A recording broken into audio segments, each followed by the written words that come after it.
It's time for the news. The Polisario Front has expressed its condemnation of the Moroccan occupation's attempts to implicate foreign companies in investing in green energy in the occupied areas of Western Sahara. And the UN Security Council is holding a session today to be followed by private consultations on the UN Secretary General's plan on the transfer of tasks of the UN mission to Mali ahead of its withdrawal from the country later this year.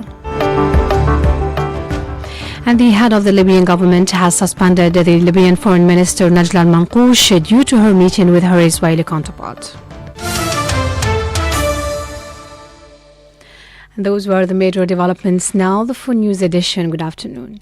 The Polisario Front has expressed its condemnation of the Moroccan occupation's attempts to implicate foreign companies in investing in green energy in the occupied areas of Western Sahara. The Polisario Front has explained in a statement issued by its representative in charge of Europe and European institutions, Mansour Omar, that it condemns Morocco's attempts to implicate foreign companies to invest in green energy in the occupied areas of Western Sahara, pointed out that this investment is doomed to failure, as are the fisheries and agricultural agreements between the European Union and Morocco. The statement added that this investment will lead to the loss of these companies, the loss of their investments, risk the lives of their workers, and block the way for any promising future investments with the Sahrawi Republic after the final solution to the issue, in addition to its violation of international law and international legitimacy and the resulting possible legal follow-ups.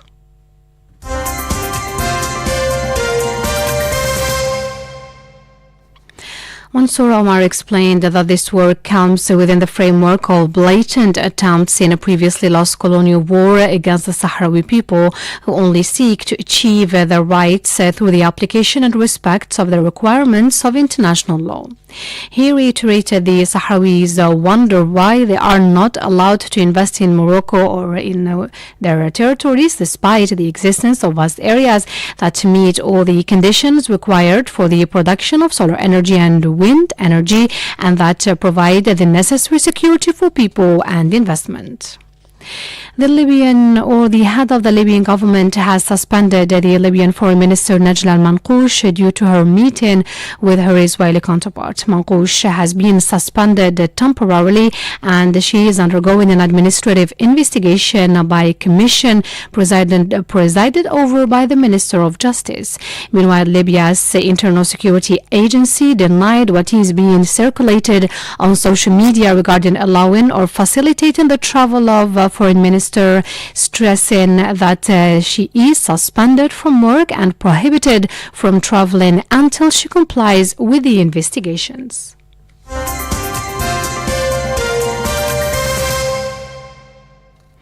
The agency said in a post on its official page today, Monday, that al-Manqoush did not pass through the official channels and outlet, whether the regular, private or presidential terminal, and the surveillance cameras will clarify that.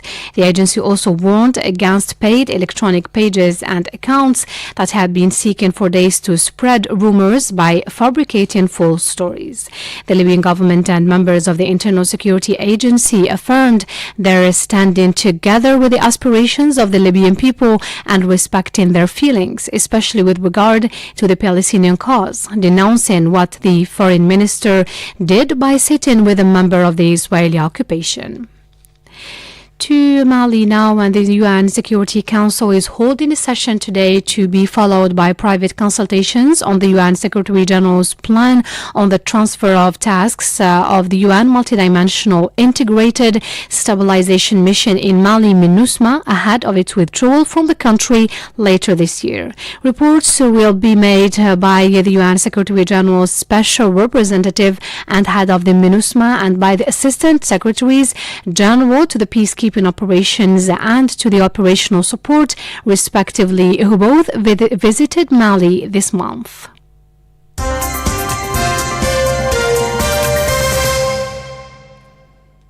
And under Resolution 2690 adopted on June 30 by the UN Council, the UN chief is required to get involved with the transition government in Mali to work out a plan on the transfer of tasks of the MINUSMA.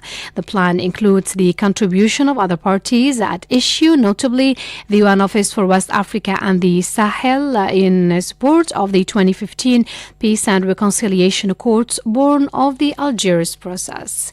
You're still listening to Radio Algeria International, and still in Africa. In Zimbabwe, the opposition leader Nelson Chamisa has called into question the results of the presidential elections won by President Emerson Mnangagwa.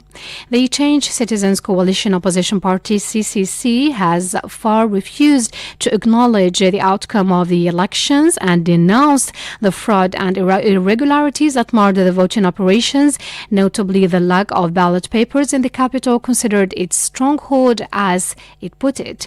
The outgoing president secured 52.6% of the votes against 44% to his main contender, the CCC candidate Nelson Chamisa.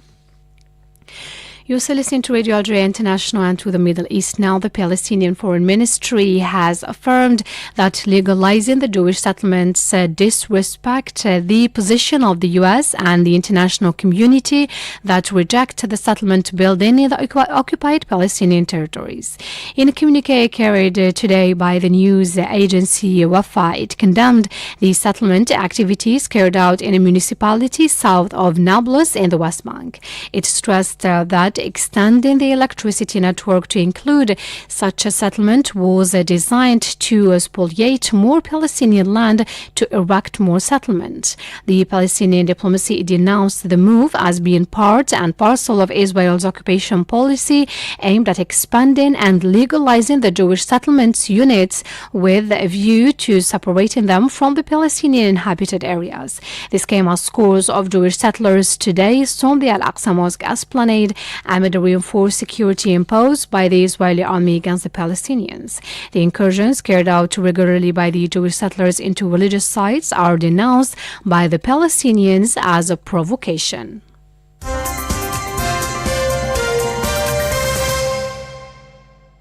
14 hours 37 minutes Algiers time. You're still listening to Radio Algeria International. And in Syria, the international airport of Aleppo in the northern part of the country has been put out of action following Israeli air raids carried out by the Israeli army. Military sources were quoted by the news agency Sana saying that the attack was launched from the Mediterranean west of Latakia. They pointed out that the technical teams would start repairing rapidly the damage caused by the attack so that the airport could become operational as soon as possible. The Israeli attack is the fourth of the like to hit Syria since the beginning of this year. And the negotiations have resumed between Egypt, Sudan and Ethiopia over the Ethiopian Renaissance Dam.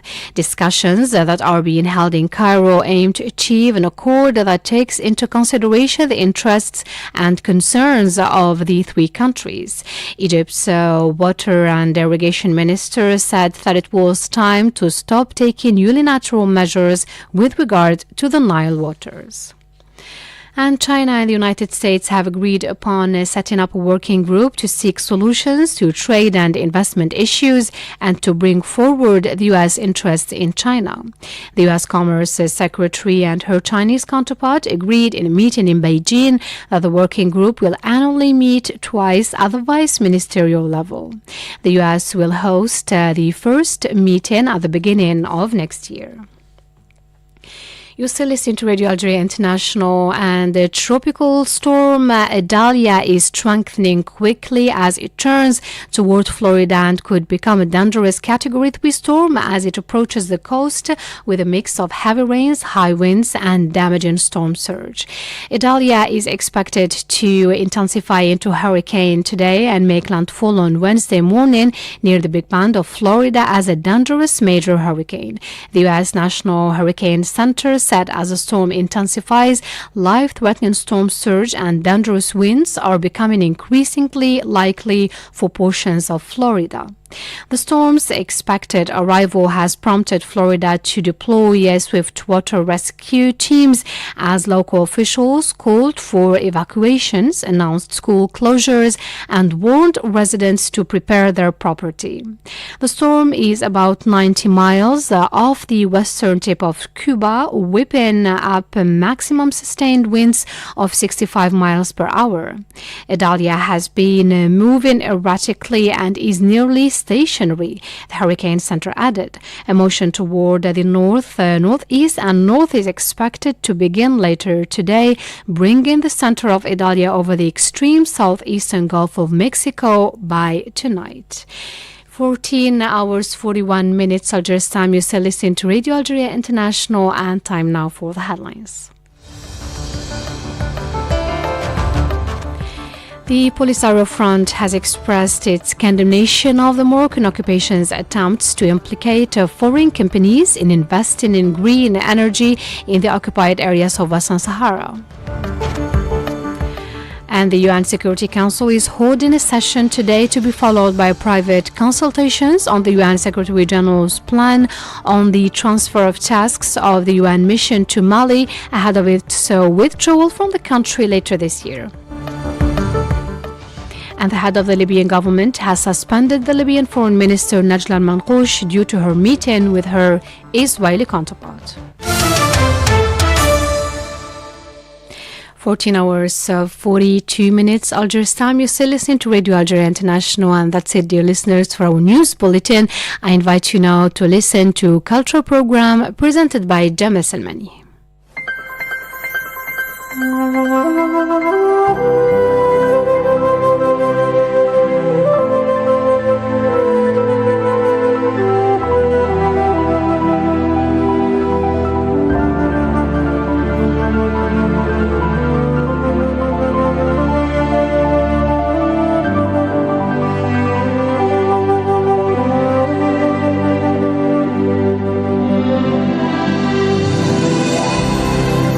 Welcome to your weekly program, Destination Algeria. I'm Jamal Salmani.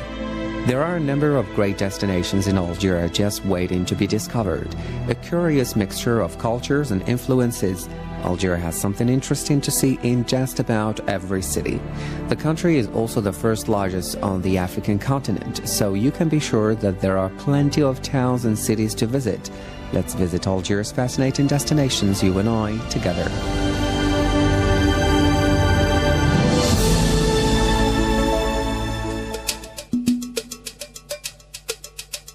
Algiers has a number of fascinating landmarks and attractions within walking distance of one another, offering visitors the opportunity to enjoy parts of the city at a leisurely pace.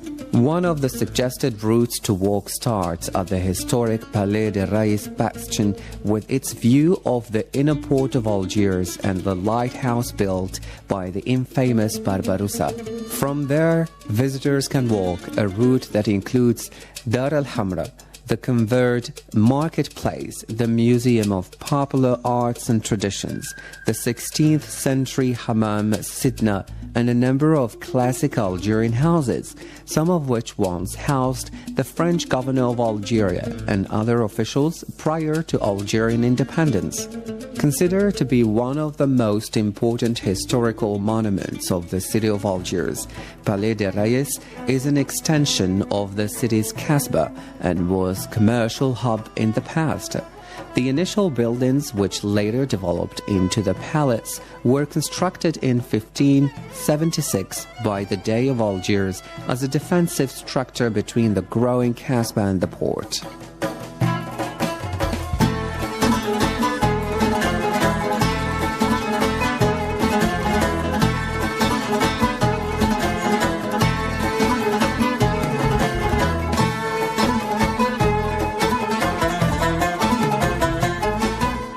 The palace, as it is seen today, was reportedly constructed between 1750 and 1798 by the Dey of the time and became home to a number of different groups over the subsequent years, including the Consulate of the United States, a school, and the Duke of Aumale, before being turned into a library.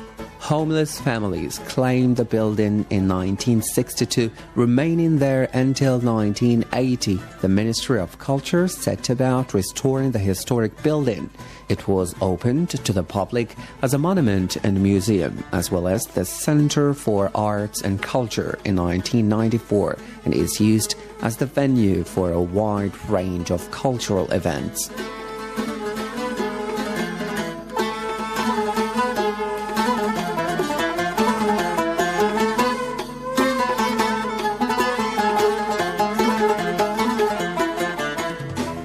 The Museum of Popular Arts and Traditions is a treasure trove of local arts and crafts from generations ago to more recent times. On display are a wide range of artworks, wall hangings, carpets, jewelry, ceramics, and furniture, all bearing testimony to the skill of the artists and artisans.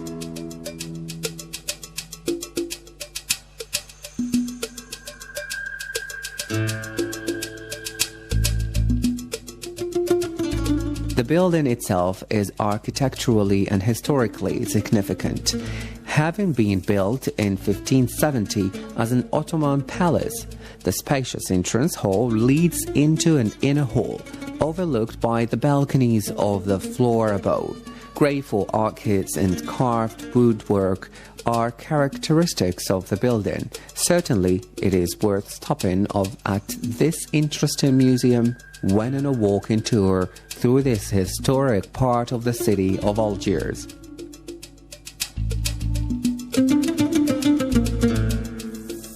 You're listening to Destination Algeria. I'm Jamal Samani. In the second part of our program, Mohamed Barzwan will tell you about 3 national parks here in Algeria.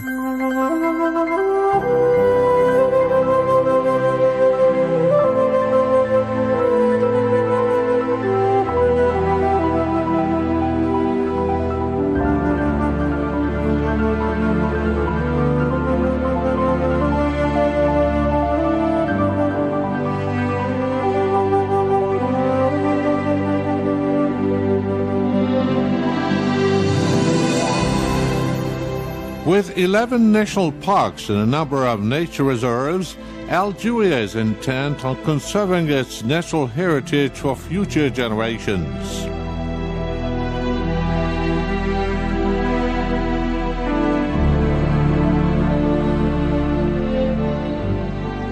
Along the Algerian coastline, there are 3 national parks: Goureya National Park, El Khaled National Park, and Taza National Park, each of which has its own special characteristics, making it worthwhile to visit all 3.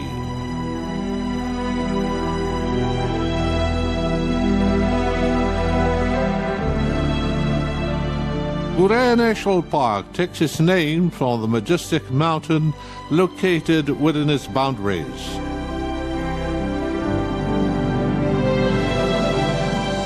Standing at a height of 660 meters, Mount Goureya is a dominating feature in the park, which is listed as UNESCO Biosphere Reserve.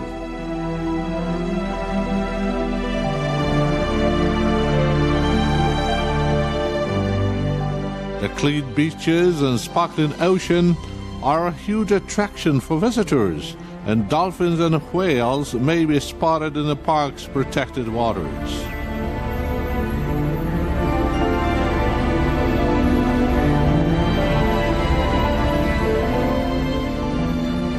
The mountainous vegetation and forests offer ideal habitats for a wide range of animals, some of which are considered to be endangered.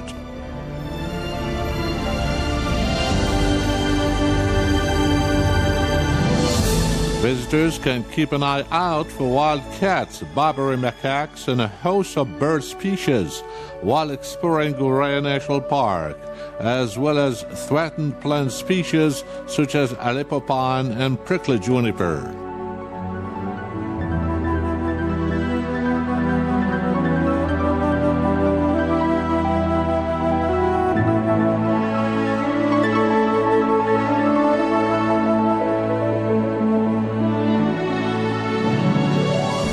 also recognized as UNESCO Biosphere Reserve is the Tataza National Park in Algiers' eastern Jijel province. Although the park is the smallest of Algiers' national parks, it is abounding in wildlife and in common vegetation, as well as having some interesting geological features.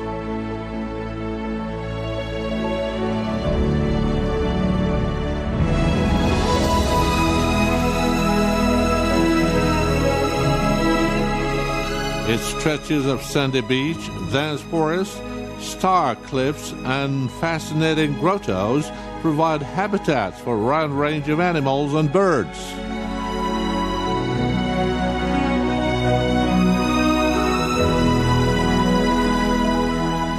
El Qala National Park has an astounding variety of ecosystems and is also recognized by UNESCO as a biosphere reserve.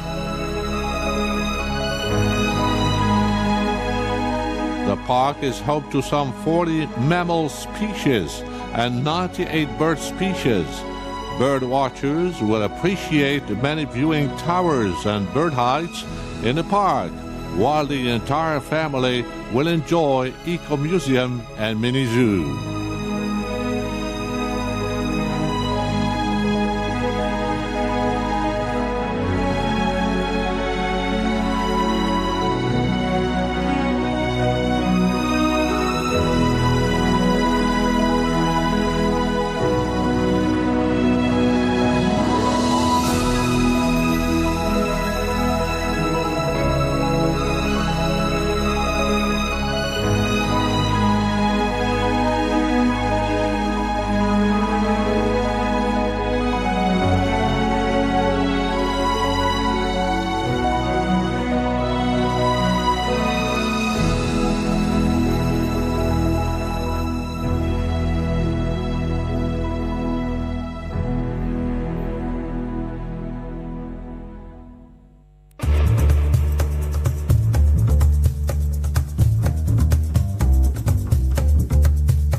Hello and good to have you with us in our program devoted to Algerian figures and personalities who marked history, notably in arts. Today we shed light on talented Algerian artist Mohamed Rassim, the founder of the School of Miniature Painting that still exists in Algeria today. Visitors to Algiers art museums, such as the magnificent National Gallery of Fine Arts in Algiers, are likely to come across the works of Mohamed Rassim. In Algeria and perhaps in most parts of the world, we cannot think of the past century's art of miniature without mentioning him, the father of Algerian miniature painter and calligrapher. In addition to being an accomplished artist, Mohamed Rassim was known for using his art to promote pride in his fellow Algerians and to encourage them to pursue independence during the time when the country was French territory.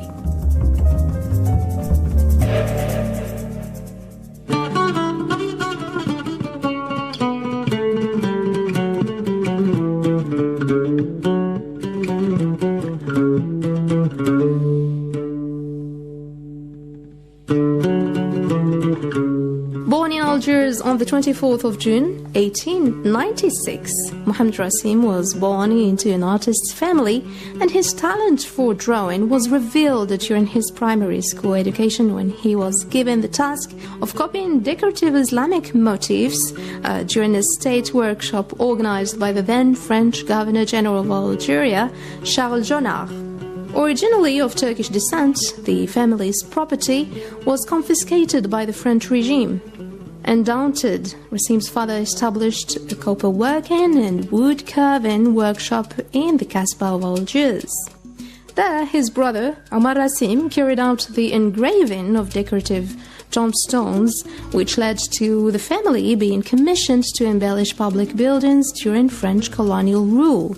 Rassim enjoyed traveling around the world, notably to enrich his style by the history of miniature. He visited Paris, Cordoba, and Grenada, where the art of miniature was flourishing. He then went to Rome, Vienna, Bucharest, and Stockholm, where he exhibited some of his works. At the Museum Gallini In Paris, he had his first exhibition. The public showed enthusiasm, and the art critics praised his work, thus gaining international fame. Besides teaching at the school he founded, Rassim worked with commissions to safeguard the historic sites and monuments, notably the Casbah of Algiers, listed as World Heritage by the UNESCO.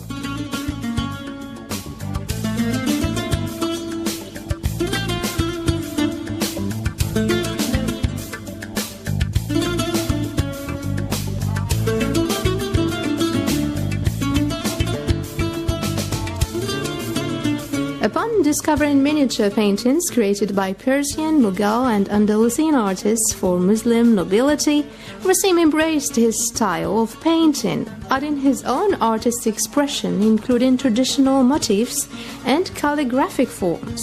During his teenage years, Rassim came in contact and befriended French Orientalist painter Nasreddin Dine, who encouraged his talent and assisted him in obtaining commissions to embellish books with his superbly crafted calligraphic plates.